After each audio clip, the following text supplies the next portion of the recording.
My coach gave me an assignment about a month ago to come up with the 10 lessons that I have learned since a teenager that I wish that I had known then. Well, I must be honest with all of you that I really wasn't too keen on revisiting my teenage years. So the homework sat, and it sat. Until this past weekend, I was looking on social media. I was seeing two very interesting things happening. One is this passionate group of teenagers in Florida that out of the tragedies that they have experienced, they are finding their voice and a message and a way of having social change conversations that those of us as adults are struggling to do. And then that juxtaposed with some very troubling pictures and posts of teenagers who potentially could be making mistakes that they will regret for the rest of their lives. And I realized this is actually powerful homework that all of us should be doing. It should be a conversation that we are not only having with our teenagers, but also there's probably some lessons in there that we're still learning. You see, the problem with not embracing this is that we see the teenage years as full of angst, as full of discord, that we see it as a time just to get through.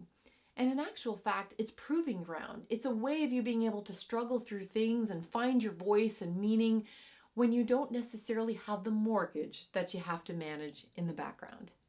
And therefore, the opportunity is we as parents and as business leaders and as colleagues and neighbors and aunts and uncles, we could be having these conversations with our kids now in a much more purposeful way. And through doing that, we may be figuring out some of the lessons that we're still learning as well. So I'm going to share with you my homework. It makes me accountable to my coach and she'll be happy. But also, I'm curious if you're finding that some of these are lessons that you're learning as well. In fact, if I don't cover one that's powerful, I'd love for you to share that in the comment below next.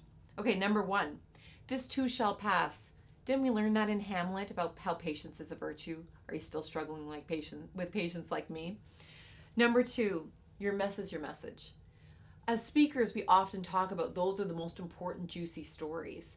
And how can we see the messes that we experience as teenagers as being some of our greatest lessons? And it's good that we went through it, as painful as it may have been at the time.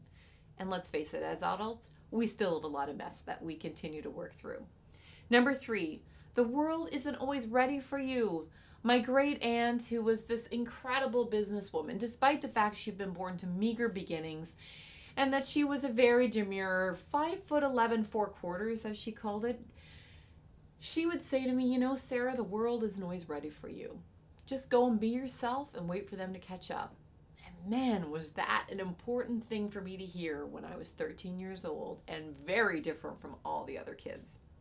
Number 4, embrace differences. I think probably our teenagers are way more equipped to do this, and yet we still are struggling in organizations to be inclusive. So how can we help our students, help teenagers to further embrace differences within themselves as well as within each other? And how can we learn how they're able to do that so that we can bring that into our workplaces and in our relationships?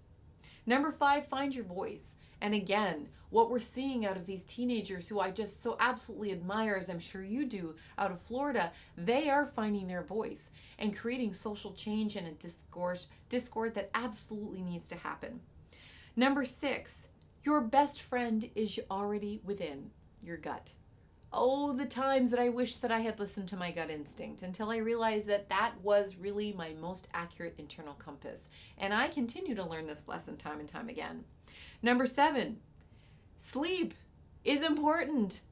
Oh my gosh, the number of times that I chose to hang out with friends or be on that phone call with a boyfriend or to be studying and cramming as opposed to sleeping. But don't we all have less stress? Don't we do our best work? We're most focused, we're most productive. And yet the average adult gets 2 hours less sleep a night than they're supposed to. Number 8, your body is your temple. And by the way, not every temple is perfect. Have you ever gone to ruins and said, yeah, this place would be a little nicer if all the rocks were actually still in place, or bricks or whatever temples are made of? So your body is your temple, treat it as such, and don't expect it to be perfect. That's a lesson I keep learning. Number 9, it matters what you want and you believe is right, more than what your friends or other influences think of. Number 10, what you do now may well come back to reward you or to haunt you. So make good choices now.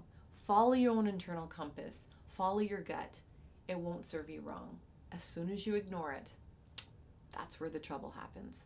So that's my 10 lessons, and I can't wait to share them with my coach for this video. Any lessons that I've missed, anything that you wish you had known as a teenager that in actual fact allows you to be an even better adult to this day. My name's Sarah McVanel.